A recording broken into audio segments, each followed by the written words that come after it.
Ақшам шерфеңіз қайырлы олсын, эфирде заман бүгін Қырым ижғалының 797 күнүдір. Студияда сізлеріні мен Муслим Умеров селямлайым. Түркия баш назирі Ахмед Давутоғлы истифаға кетті. Біраз сонра есе бұл хаберні Давутоғлы өзі да таздықлады. Майысының 22-сінде Үкімран Адалет Венкиша фырқасы құрылтайны чағырajaq. Онда Давутоғлы ось намзетіні теклиф етмейчек. Bir qariyesi ve aynı zamanda baş nazir vazifesine bir kaç namzet gösterilmesi müzakere etili. Onlardan biri Erdoğan'ın Kiyev'i Berat Albayrak'tır. Türkiye'nin Cumhuriyeti Recep Tayyip Erdoğan parlament sistemasını prezident sistemasına değiştirmeye tırışa. Partimiz yeni bir dönemin eşiğindedir. Son MKYK toplantısında yaşanan gelişmeler çerçevesinde yaptığımız istişarelerle ve son olarak da bugün MYK'da arkadaşlarımla istişare ettikten sonra 22 Mayıs 2016 günü tüzüğün 70. maddesi gereğince partimizin olağanüstü kongresine gitme kararı aldım. Partimizin 70. tüzüğümüzün 70. maddesi bu yetkiyi genel başkanı veriyor. Ben de AK Parti Adalet ve Kalkınma Partisi Genel Başkanı olarak 22 Mayıs 2016 gününde inşallah olağanüstü kongremizi yapacağımızı buradan ilan ediyorum. Önümüzdeki olağanüstü kongrede bu şartlar altında aday olmayı düşünmüyorum. Partimiz kongreyi birlik ve beraberlik içinde yapmalı. Hiçbir şekilde tartışma konusu yapılmamalı. Çünkü AK Parti'nin kaderi artık AK Parti'nin kaderi değildir. Türkiye'nin kaderidir, gönül coğrafyamızın kaderidir. Ermenistan hükümeti Dağlıq Qarabağның müstakillığını tanımak için kanun lehasına kol tuttu. Olğan hadise Ermenistan ve Dağlıq Qarabağ arasında olğan müzakerelerinin bağlı. Neticesi ise Mayıs 5 günü Ermenistan Tış İşleri Nazirliğinin toplaşuvunda tasdıklandı.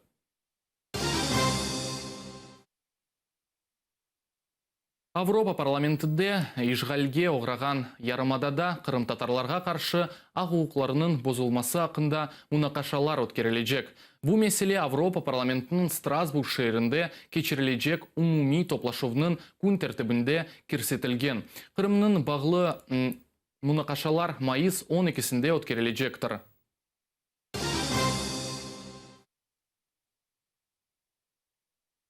Bugün Ukraynada 18 Mayıs günü biz Epimiz Kırım-Tatarmız haber kampanyası başlandı.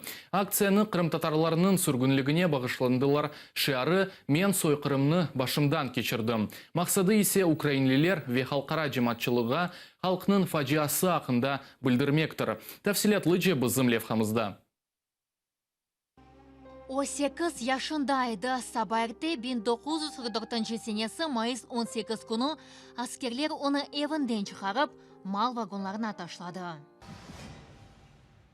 3 haftadan son Orta Asya'nın çöllerine barıp düştü. Yarım asırdan son Suvade Hanım öz tuğan Asya'sine kayıttı ve gayrıdan 70 yıl evvelsi olğan facianı hatırladı.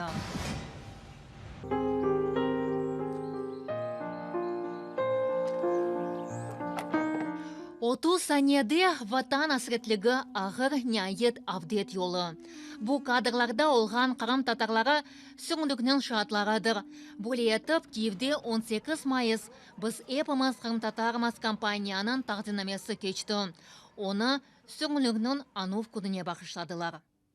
На широкий загал показати, дивіться, от такі обличчя, от це наші літні люди, які пережили цю сторінку історії. За своєю зовнішністю вони представляють різні регіони Криму від південного узбережжя до степової частини Криму. В першу чергу спрямована на українців, в яких сьогодні точно є запит на те, щоб дізнатися про наш народ, про культуру цього народу, про історію цього народу.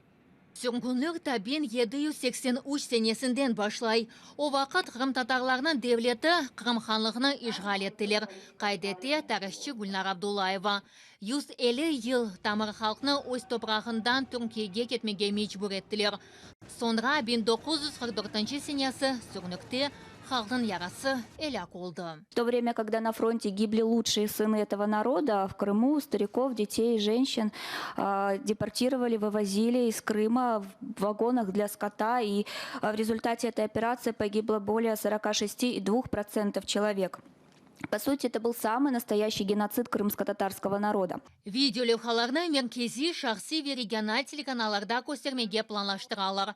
Ишғал етілген Қырымдан қайры, Украинаның қытасында 300 билборд, сетилайт ve сүргінлік шатларының 10 фоторесімі ерлештірежеклер. Более акция Қырымны Украинаға қайтармаға ярдым олажақтыр. Бұнда Меджлис азасы Гаяна Юкселемин. Это часть стратегии по возвращению и деоккупации Крыма, поскольку крымские татары – это своеобразный ключ для Украины для возвращения оккупированного полуострова. Трагизм ситуации в наши дни заключается в том, что, к сожалению, та беда, которая пришла в дома крымских татар в 1944 году, повторяется и сейчас. То есть параллель депортация 1944, оккупация 2014 – это та реальность, в которой находятся наши люди, наш народ. Бусене НБЮ хатырат етбірі ишғал етілген Ярамаданын сынырында яни чонғарда олажақ.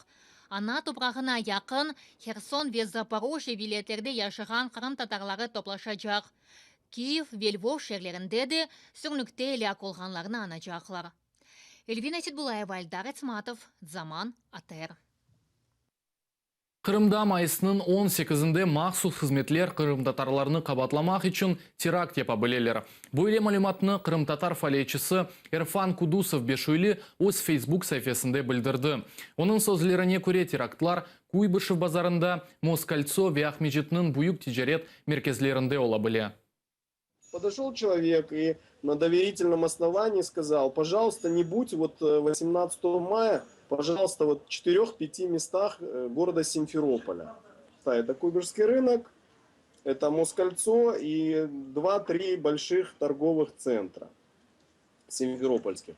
На вопрос, почему, она сказала, значит, что там возможны теракты, которые якобы крымские татары готовят. Қырым татар халқының фажиасы күні ақында кележек 18 майыс күнінде Қырымда Русия империясы мефкүре идеология призмасындан тариф етежеклер. Бөле фікіріні Кремреали эфирінде Меджлисінің рейс муавины Ильми Умеров сеслендірді. Қырым коммунистлерінің елбашчысы Леонид Грачның сөзлеріне бинайын матем тедбірлерінің ясақланмасы Москва тарафындан Қырым меселелеріне аз диққат айрылғанынан бағылыдыр.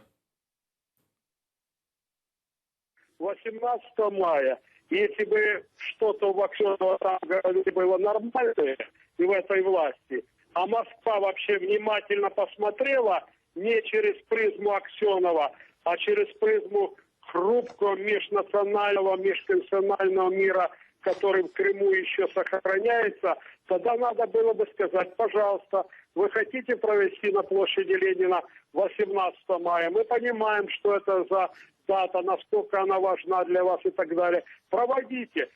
Наверное, проведут какие-то занятия в школе, где будет упоминаться о депортации, но упоминать они будут с точки зрения российской идеологии. Это, в общем-то, очень опасная тенденция, потому что в этой стране все через идеологию войны проходит. Мы уже как-то от этого начали отходить в последнее время.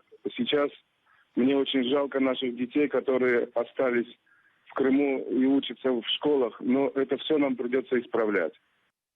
Ахмеджетнің әжелі ярдымы станция хадимлерінің айлықларыны учте біріні кесіп алдылар. Станцияда çalışқан арабыжыларының сөзілеріне көре, maaşlarının 30% кесілгені себебінден олар ос ішлеріні ташлап, наразылыққа чықмаға азырлар. Әжелі ярдымы идаресі бұл әдесені пара қытлығынен избатлай. Қырым әжелі ярдым қызметінің бюджеті бұл сене 200 миллион рублеге үкселген. Бұны ишғалжы Қырым деббет назерлігі ве әжелі ярдымы меркезінің муавины Сергей Останкин ифаде етті. Стимулирующие вообще не дали. Получил 4 аванса и 9 получки. Это получается 13 200 получилось. У меня общий заработок.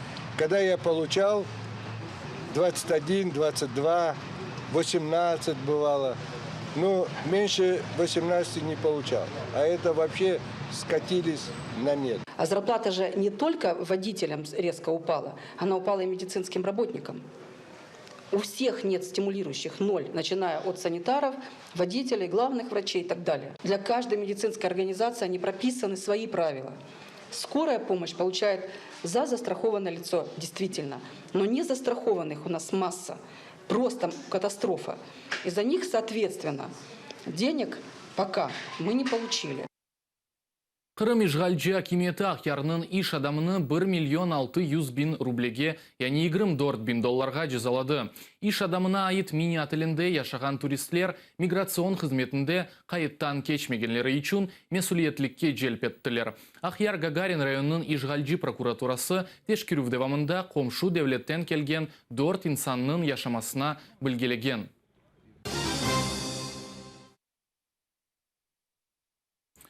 Кырымда хабарчылык севиесі ел-елдан арта. Кечкен сене 310 жинайы иш ачылған, бұ көстергіч 2014 сенесіне низбеттен 50%-ға артқан.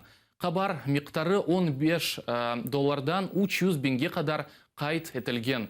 Бұ сенеде айны тенденция тек, бірінші кварталда 50-ден зияде жинайы иш ачылған. Ең yüksek хабар 10 000 доллар миқдарында қайт етілген.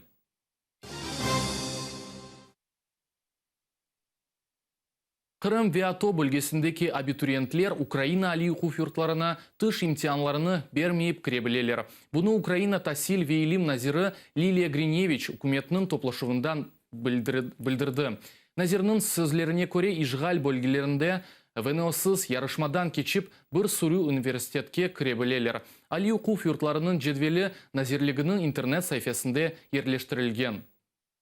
Забезпечення доступу до вищої освіти наших дітей, українських дітей, які зараз живуть на окупованій території Криму, а також на непідконтрольних територіях зони АТО, тому що ці діти для нас є дуже важливими в сенсі майбутньої реінтеграції цих територій в Україну.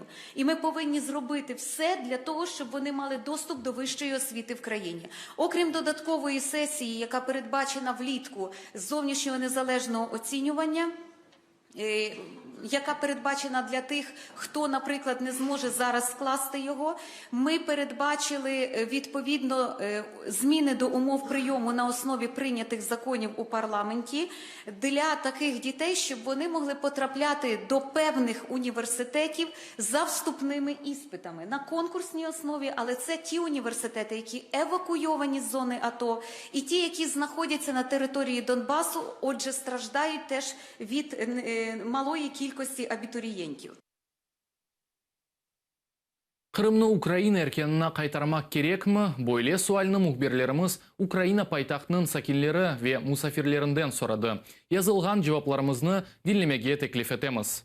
Стоит ли возвращать Крым и почему? Конечно, стоит, потому что это Украина. Безусловно, стоит. Территории исторически сложились украинские. Наш Крым. Потому что это наша родная земля. И мы его вернем. Это все равно, что отдать Киев, и отдать Крым, и Донецк. Это одно и то же для меня. Крым? Ну как это? Это наша территория. Обязаны возвратить ее. Давно родилась, мне 70 лет, Крым наш. Да, конечно. Нет. Если палец гнил, его отрезают. Я считаю, что нужно вернуть Крым Украине, потому что изначально это территория Украины. Пусть люди сами себе смотрят. Им возможность дали сейчас жить при России, жить с Украиной.